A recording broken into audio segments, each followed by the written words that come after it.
Okay, so welcome to another of our interviews from Hamburg this week. We've come over the road, literally over the road, from the Aircraft Interiors Expo to the WTCE Expo, which is all about onboard catering and services. And we're on the stand, on Data Clarity's stand, and I'm joined by Paul Bilham. Yep.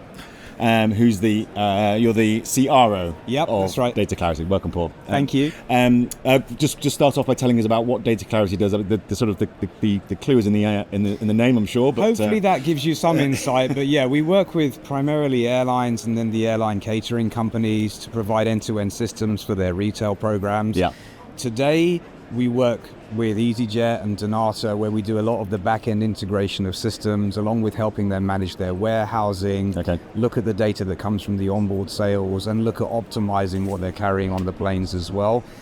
We offer that solution to anybody in the market, so we can give a full end-to-end in terms of pre-ordering for passengers, the onboard sales through the EPOS devices, and then all the back-end systems that pull that together. Okay, so there's a lot of data, and that's obviously and the clarity aspect of it is that often it's not clear what the data's telling you unless you do something with it. So this is where you come in. Yep. And helping the airlines to be more efficient in terms of what they put on board and the retail offering when you're in the air. That's essentially what you're trying to help the airlines with. Yeah, that's right, because I think traditionally, certainly, in the past, airlines have just loaded standard amounts of goods on board, seen what's sold, tried to optimize within reason, but done that based on maybe some assumptions or experience. Yeah. What we're doing now is using the actual data from what they're selling, combined with a number of external factors that we feed into our AI engine to then give them forecasts for future demand. So they can load intelligently for their flights, bringing down the waste numbers, bringing down the weight of what they're carrying and the associated fuel burn and emissions, and making sure that they're operating their program as efficiently as possible, while still obviously offering the passengers, the variety of choice that they'd like to. Yeah. So before we started, you said you were applying AI, and we had a bit of a chat about whether AI is real or not, but it's the buzzword of the day in technology. But you are actually applying AI to this. What does applying AI in your sense mean in this? So from our perspective, the kind of starting point of our entire ecosystem is going from the data forward. So a lot of people tend to build from the front end backwards. So whether that's passenger or crew applications, and then flow through to the back end. And by the time you get to the data end, maybe not be as strong in there. We look at what outputs are going to help our partners make smart decisions, have all the infrastructure in place to do that, and then build towards the front. And the kind of real thinking here is, and particularly when you talk about AI, leveraging that on big data sets. So airlines tend to have fragmented data from a number of different providers. You need to bring that together. You need to make sure the quality is good, and some of that is transformation that we have to do with our own solutions, aggregate that up, and then allow them to review that quickly and make decisions. And the AI can sit on top of that, giving them recommendations, optimizing and forecasting what they're doing, and really kind of bringing the next level of smartness to that retail program. And we bring that right the way through to the kind of warehousing side, where we use the AI to actually help people pack for flights in terms of the operations, even using generative AI to generate images in the warehouse side as well. But with AI, always it requires a lot of data to actually get anything meaningful out of it. So does any airline have enough data on its own to learn what it needs to do, or do you bring data in for just a wider pool so you can see what's going on more generally in the industry? Well, there's two parts to that. So I think everybody is quite protective of their own data. So obviously we respect that and make sure any data that belongs to anybody is completely segmentalized and compartmentalized. I think on a broader scale, sure, we can see wider trends across the industry and how we can help with that. But in terms of how we work, the original question was, do they have enough data? Absolutely. They have tons of it. And the challenge is bringing it all together and getting meaningful outputs, and that's where we can really help. Yeah. I mean, let's take EasyJet. Big airline. I don't know how many flights they operate a day, but there'll be a lot of flights operating a day. Those aircraft will be doing, 6 or so in every given day. So every flight generates some data. So they do generate huge amounts of it. And to date, that data has either not been collected at all or has and not been used. Well, I think EasyJet's a different example because we obviously work with them as a partner alongside Donata. But yeah, the data that comes out of that is complex because you have the sales data from Onboard, what's going out, what's coming back. Sometimes and quite often airlines will use different partners for different areas of the solution. Bringing that all together has its own challenges because a lot of these solutions speak their own language. So what will be the output from one won't necessarily marry with another, and that's where we can come in and help in the back end, bring all that together, transform it and aggregate it so you get a meaningful, bigger picture of what things look like to then drive proper change on. Yeah, and you mentioned there's actual technology that's being used by people in reality, the packers, and it's just been on the screen actually demonstrating the kind of thing. Just explain how this sort of approach is changing the people's work and how you're helping them.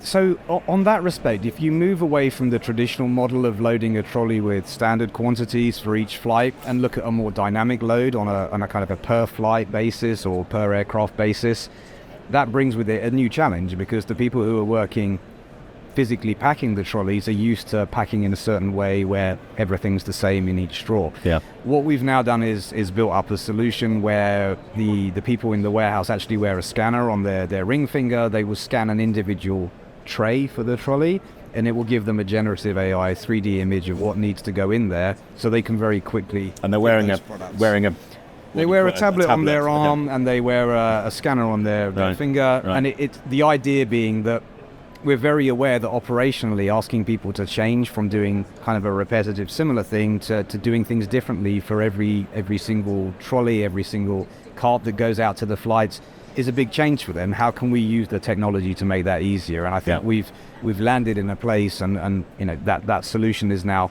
up and running in POC in Gatwick where we've got something that is really going to make a difference to those guys operationally as well to support the sort of sustainable changes that people want to make in terms of the onboard loading. Yeah, so that you're getting down to the granularity of knowing, say, if it's a morning flight, you have a certain type of product on board more so than if it's a lunchtime or an evening flight. It's that sophisticated, is it? Yeah, it is, and it's also an awareness of what the aircraft's doing through the day. So that aircraft could have, as we were talking about before, 5, 6, 7 legs in the day. Yeah. It's aggregating all that up. So saying, okay, maybe for the first 2 flights of the day, there's demand for certain products. Then we know that for later on in the day, the demand may be different.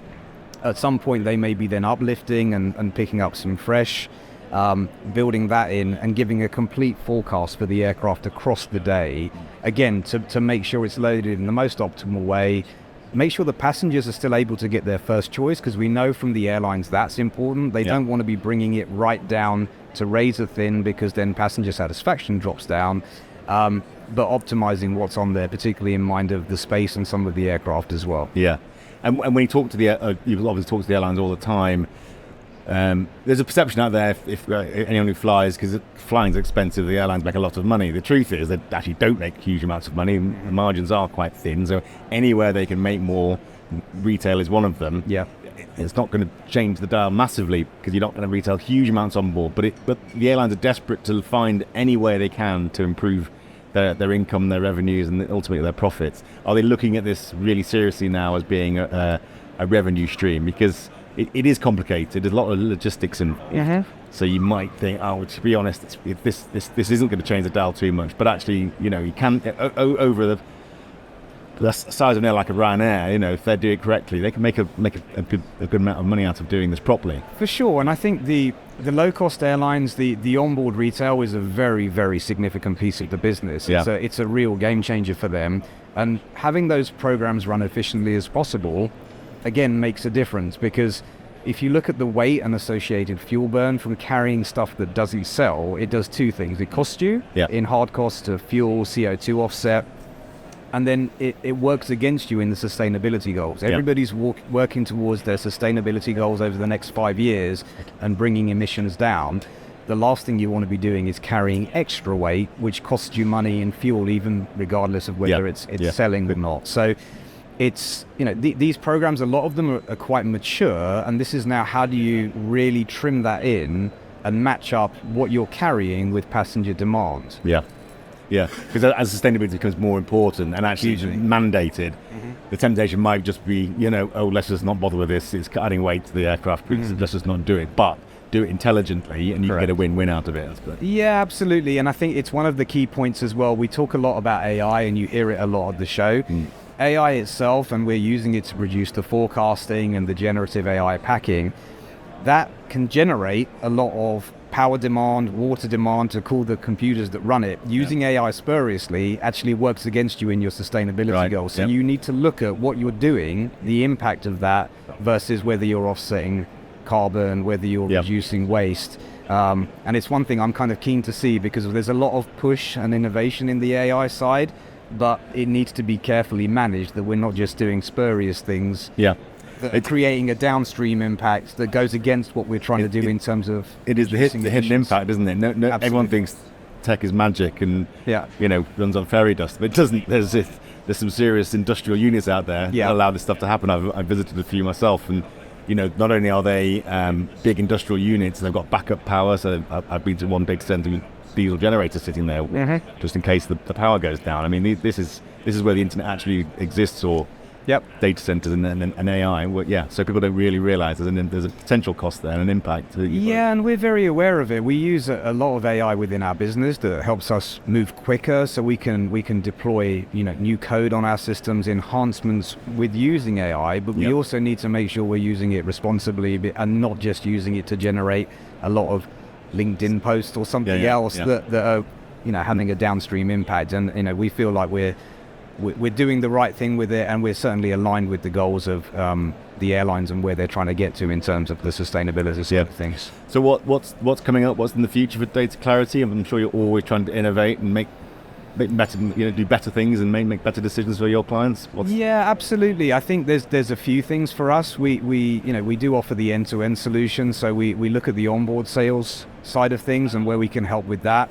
Particularly with connectivity coming on board, that market looks to be changing in terms of the shape and dynamic. Traditionally, it's been handheld devices that are not connected to the ground. That brings it with it potential for losses through declined cards and those kinds of things. We're doing work in that space and looking at how you can leverage that connectivity to reduce the fraud side of it.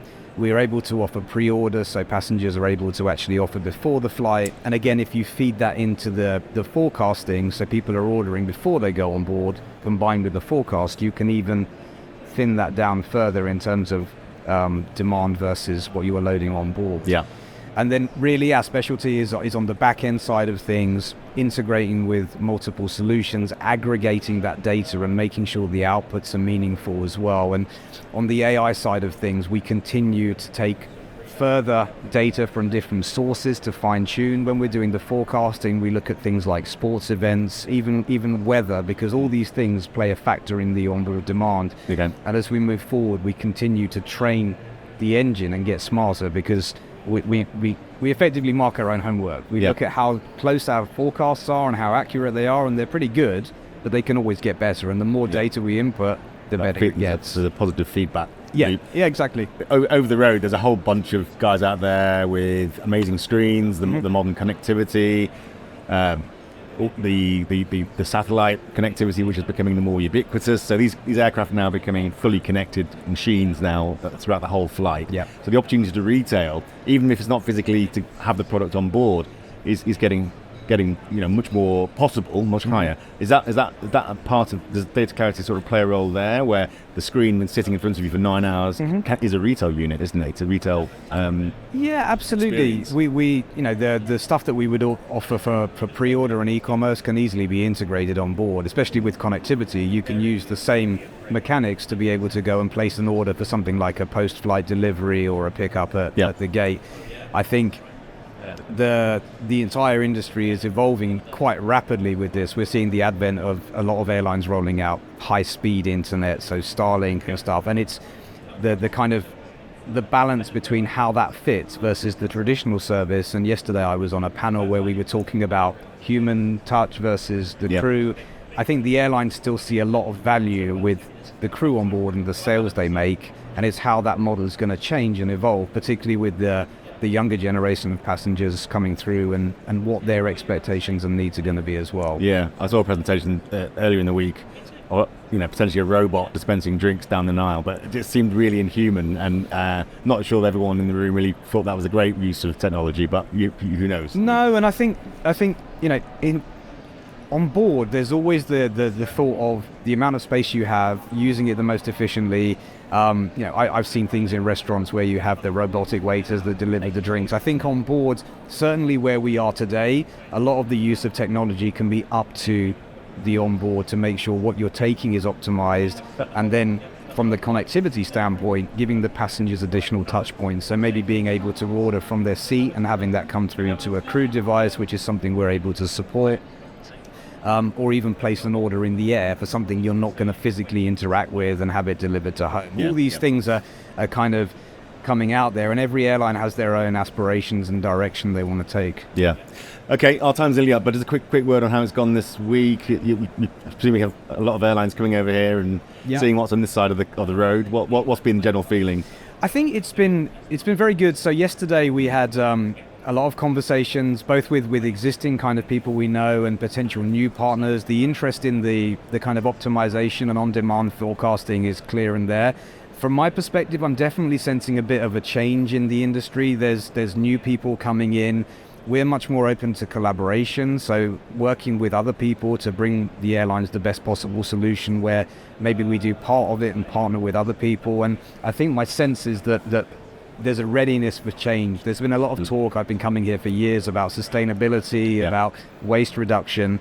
I think everybody's now got to a point, we need to do this, the technology is there, let's push forward with it. And I think, again, we have another busy day planned today, so I think it's going to be quite productive. Yeah, cool. Paul, good to see you. Thank you, Lee. Thanks for that, and we'll see you again. Thank you. Cheers.